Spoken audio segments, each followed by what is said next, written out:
Dan, why are you stood in a field looking like an extra from E.T. in the middle of absolutely nowhere? Stay tuned and you'll find out. Okay, so what are we going to do in today's video? Well, I have unprecedented access to this field behind us. We're going to be doing some tests as the years go on. But first of all today, we're going to apply some Roundup, and I'm going to kill off 2 plots, 200 square metres in total. I'm going to show you, for those of you who want to round up your lawn and just scarify and overseed, and hopefully you'll get a nice lawn. I'm going to kind of kibosh that and show you that the original lawn will come back over time. So let's get started. Alright, so we'll just have a walk over the lawn. Can you hear it squelching underfoot a little bit? Was back there, but it's alright now. So I'm just looking for a bit of a plot where the lawn would be, like this could be your lawn for example, and you're thinking, right, I want to start again, but I've not got the expense to dig all this up and get rid of it. I just want to kill this off, scalp it, scarify it, overseed it, top dress it, etc., and create a new lawn. And you can do that, but these grasses will just regenerate over time, even with Roundup, and that's what I want to prove, just to stop you wasting your money really, if that's what you want to do. I've only gone off what my experience tells me. You might get proved wrong in this video, but I think my outcome will be the predicted one, which is it will come back. So first job is we want to mark out our 200 square metres, and let's show you how we're going to do that. Okay, so before we can start measuring out our lawn area, we need to find a datum point. Now this is just the point that everything will work from. So I'm just going to stick it in the ground here. It's just a bit of edging off a bit of kitchen worktop. So I find that works best. You can use a pool cue, snooker cue, garden cane, whatever you want, but that's what I'm using today, and that will be our start of our first right angle. And then also what I want to do is I'm going to measure out 200, but I'm going to measure out 1 metre circumference all the way around, so that we can leave that as Roundup area and see what happens as the year goes on. And also it just gives us a turning point, and also stops any of the other weed grasses in the field encroaching onto the lawn straight away. We give ourselves like a buffer zone. So we'll get our string line out, our tape measure, and then we'll get started. Okay, what I'm going to do is I'm going to head this way with our little plot. So what I'm going to do is I've got some line marking paint, and I'm just going to mark off our square edge, and then what we can do is later on, not in this video, but we can do our Pythagoras. Today it's just about getting a rough area marked out. What I want to do is then, if I want to do 200, I'm going to do 10 by 20, that'll give us our 200, but like I said, I want to do it 1 metre all the way around, so I'm going to have to do 12 by 22, and that will give us that metre circumference all the way around. So let's head on over there. Okay, I've got my tape measure in. I'm just using one of these pegs that I use for the fleece in, and I'm going to measure 12 metres this way.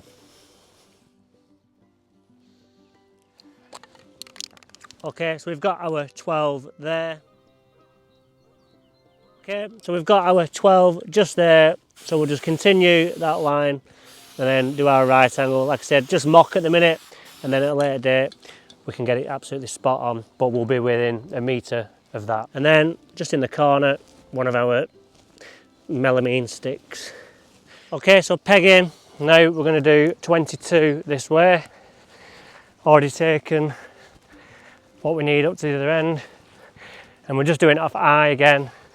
Not too concerned about getting it totally square just yet. That'll be when we create our inner lawn when we come to seed. So that's 20, 21, 22. Okay, so I'm going to do my 12 this way, but before I put my point in, I'm going to measure 22 from that one as well, and then we'll bring this in and we'll be more or less square then, or rectangle, but square is in right angles. So I'll just make a little mark on the grass so I know my 12. Right, so that's in. Let's come back over here and we'll do our 22.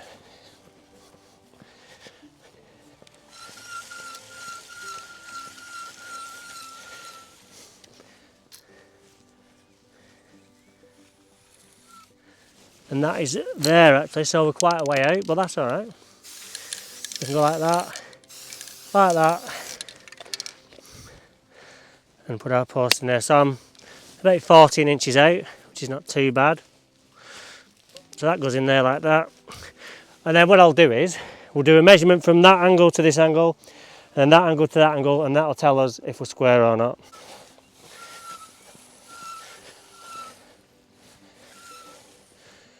So that is at 24.8. We are at 25.3. So let's bring it over here a little bit. 24.8. So we're 50 centimetres out. So we'll have to do some changes when we actually do the inside, but that's not too bad by eye. So what we'll do now is we'll wrap our pink string all the way around the outside, just to give us our border for spraying and for mowing.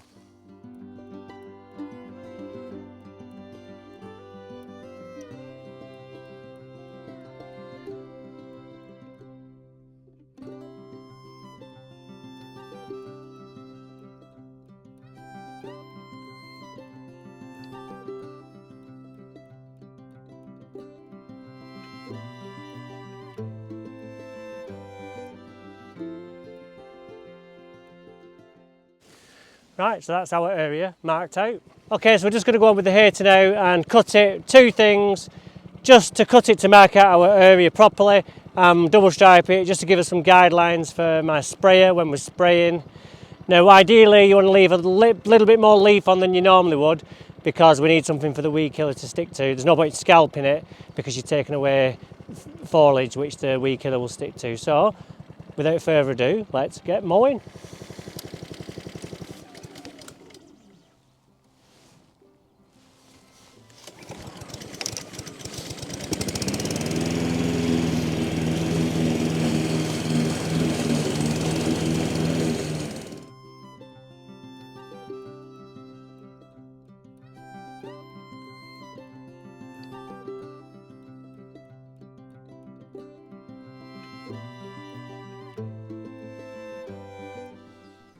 Okay, welcome to my green jacket entry. Beautiful, don't you think? It's actually not as bad as I thought it'd be, but it's very, very undulated, so we're going to have to address that at some point. But it very much reminds me, if you remember, of Paddy's job, because that was quite undulated as well. But we managed to get that back without killing the lawn off.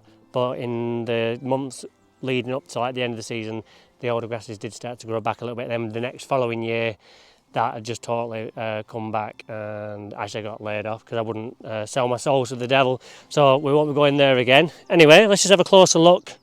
We've just got all the common weeds that everybody else has. Buttercup, ranunculus repens, that's the Latin name for it. We've got clover. What else have we got? Probably got a few dandelions knocking about, plantains, but mainly buttercup we've got. So also what we've got is quite a bit of moss, so I'll mix in some Hibbert with that and then spray it all, and that'll be task one completed, which is today's job. And then what takes 3 weeks to kill it off. A little bit of chickweed there, which is Stellaria media, that's the Latin name for that, going back to my Myasco days. Reminds me of Myasco, actually, wearing this white outfit when I did the exam, and you had to wear this and spray an area off. Got a funny story about that which I'll tell you about at a later date, but for now it's about mixing some weed killer, so let's go and do that.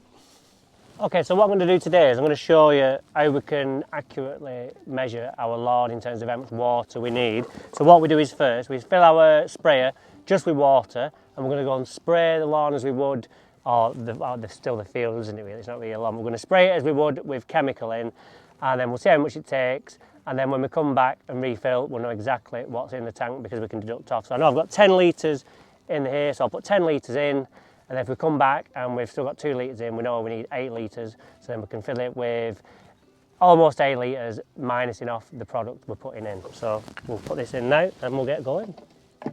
Don't need the filter on there because I know this is clean water.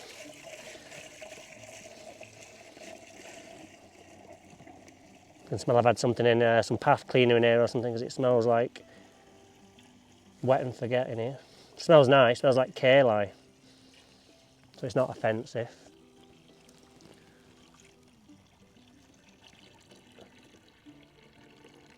So there you go, that's 10 litres in. So we'll go and spray and see how much we use.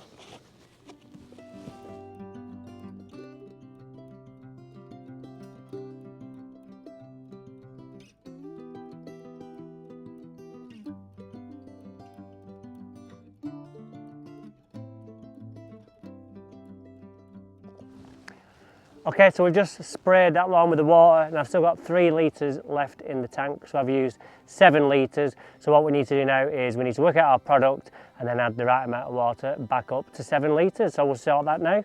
Alright, so we're just about to start mixing our chemicals together. I've already took the liberty of mixing our iron up. What I've done is I've got a litre of galactic in here, that'll do 250 square metres. The fieldy lawn over there is 264 square metres, so just a little bit shy. And I put 500 grams of Hibbert in there, which will again just give us an extra kick to get rid of that moss. Now I'm just about to add our Roundup. Today I'm using Roundup Pro Vantage, which is 480 grams per litre, so it's quite a lot stronger than what you can get at B&Q, but because I've got a licence I can use this, and this is why I've got all this PPE on. So you need your nitrile gloves, your visor, your outfit and your wellies, and that's PPE ticked off. And then I'm just going to add that to this, topping it up to our 7 litre mark, which is what we've already predetermined we need to spray that area. So we're now ready to spray the lawn. Now a good tip is whenever you're going to do this, even though I've said not to because you're wasting your money, I'm just doing this to show you, but if you weren't going to listen and you were, always take a spare pair of shoes to where you're about to spray, because on the way back my feet are going to be covered in Roundup, so what I'll do is I'll end up putting footprints all over on my way back and that'll look really odd. So I'll take my spare pair of shoes and I can get changed up there with them and then walk back and not kill the lawn off. So I think we're ready to go.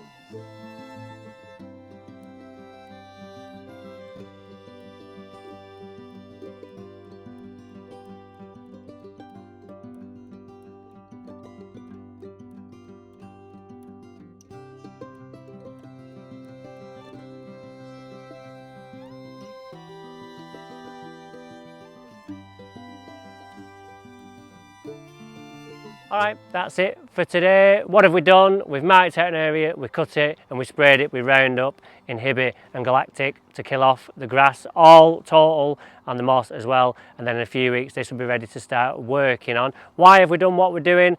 Because I want to show you that killing off alone isn't enough. You ideally want to remove that top layer, but going forward we're also trialling a new grass seed that I'll have coming out later in the year, hopefully based on the trials. So this kind of just gives us an idea to try things out without worrying about overdosing, underdosing, because nobody's actually watching because we're in the middle of a field somewhere else. So what my next thing is I want to find a name for this area. I was thinking like Area 51 or Area Shifty 1, just something like that. So I'm going to leave it open to you to come up with some ideas and I'll name it after the best one that I get. So just leave those in the comments for me and I'll pick one, and then we have a reference to this every time we come. So if you want to see more lawns being not really turned around like this, join us next time on Daniel Hibbert Lawn Expert, and don't forget to like and subscribe. See you soon.